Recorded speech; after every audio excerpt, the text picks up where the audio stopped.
Hi everyone, I'm Ranju from Group 5. Today we will explore why more firms are choosing to remain private and how the complexity of consolidated financial reporting quietly but powerfully influences that decision. We start by looking at what makes this consolidation so tricky in the first place.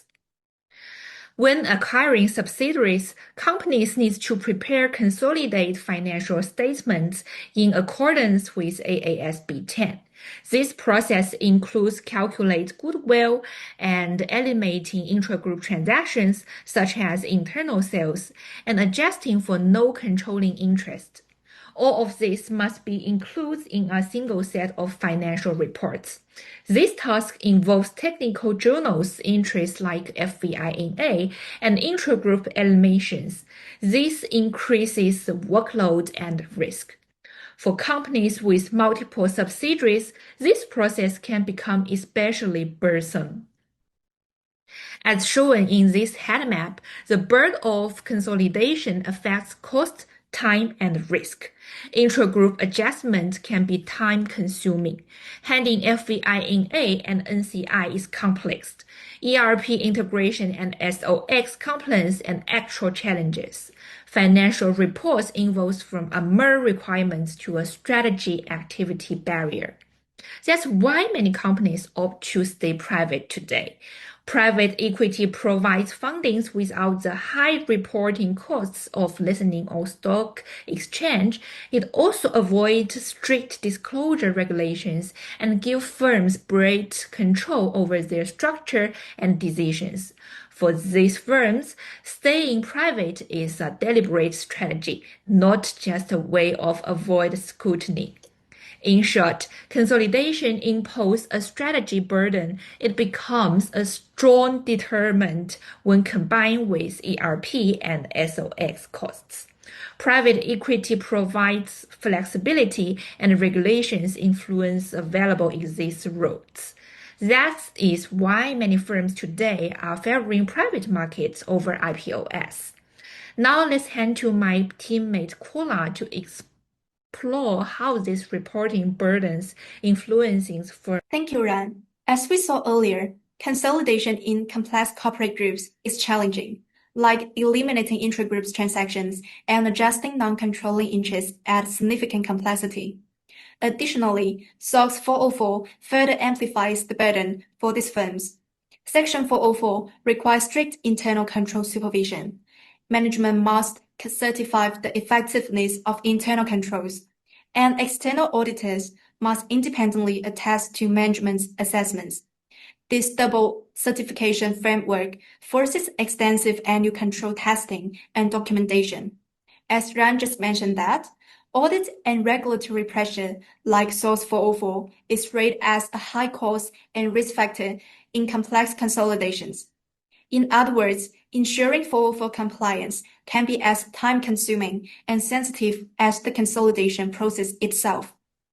The burden of Section 404 carries significant cost. A news article published in Forbes reported that the public company spent around 4.3% of its market value on compliance. Ensuring compliance with 404 will result in additional internal control staff or consultants, which will increase management costs. Even the audit fees for many small listed companies rose by approximately 167% after the SOX was enacted, showing how 404 disproportionately impacts complex organizations. This pressure influenced strategy decisions about going public. The news in Forbes also indicates that private companies enjoy less regulatory scrutiny and can avoid SOX-style compliance costs, just like Ran said. Correspondingly, about one-third of smaller public companies considered going private to escape Section 404 burdens. Indeed, while a public listing brings capital, it also brings compliance complexity. Therefore, the heavy SOX 404 compliance burden has become a deterrent, helping explain why many growing firms forgo IPOs or stay private. And next, let's hand it to Jack. The difference between public and private companies from a consolidation perspective lies in the latter's obligation to comply with robust accounting standards, namely AASB 10 and AASB 3, facing severe regulatory penalties if failing to comply. Under AASB 10, public firms must prepare and consolidate financial statements, combining the financials of all controlled subsidiaries, including the elimination of intra-group transactions and appropriate treatment of non-controlling interests. Meanwhile, AASB 3 requires public firms to recognise and measure goodwill arising from business acquisitions.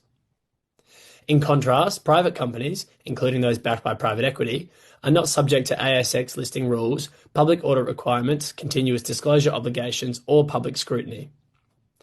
Financial statements and reports are typically prepared for internal stakeholders like management and private investors. As such, private firms have far greater flexibility in how and when they report, without public scrutiny. This key difference leads to not only greater compliance obligations for public companies, but also incurs greater costs. According to the Forbes article, these costs, which include auditing, legal, and governance, vary with the company size, but often deter small and mid-sized firms from listing publicly. The article references the impact of the US Sarbanes-Oxley Act's introduction in 2002, which significantly raised the cost of compliance for public firms through stricter internal audit and rules. While not directly forced in Australia, Sarbanes-Oxley informed the development of Australia's financial reporting and auditing framework. Ultimately, public firms face robust, standardised and transparent reporting combined with ongoing costs of compliance, ASX oversight and public accountability. Thank you, Jack, for sharing. So, from an investor standpoint, there are risks of investing in Australian firms with opaque or limited consolidated reporting, especially in private markets. Although under AASB 10, parent company is required to prepare a consolidated financial statement, many private firms avoid this by preparing special purpose reports or falling under the threshold set by the Corporation Act, which means that the consolidated financial statement is not publicly shown. Without full consolidations, key information such as non-controlling interests in intra-group transactions are absent in the financial report, which are important factors when assessing the risk of a company. If the parent company only owns 60% of their profitable subsidiary but discloses it as they own the profit fully, this can mislead investors in overestimating their profit. In addition, the parent company can also manipulate the intra-group transactions when they sell inventory within their company goods. It generates unrealized profit. This profit will only be realized if it is sold to an external party. However, if private firms do not disclose full CFS, these unrealized profits might not be eliminated. And once again, the parent company can make a higher profit image to attract more investment. The lack of transparency in private firms gives more room for manipulating their profit and misleading valuation. These are important factors in affecting investors in assessing the potential of a company. Okay, thank you for sharing. Let's move on to the conclusion part. To conclude our presentation, we will show that the complexity of consolidation and regulatory compliance, especially under ASB 10 and SOX 404, creates more than just reporting burdens. It reshapes the strategic landscape for modern corporations. While going public offers access to capital, the rising cost, time, and risks associated with compliance can outweigh its benefits. Our analysis highlighted how nearly one-third of public firms now consider going private to avoid these burdens. In this context, staying private is not a sign of underperformance, but a deliberate strategic choice. For many growth stage firms, private equity offers the flexibility, confidentiality, and efficiency that public markets no longer guarantee. Ultimately, understanding the cost-benefit trade-off in reporting complexity helps explain not only financial statements but corporate behavior itself. This is our reference list. And this is the end of our presentation. Thank you for listening.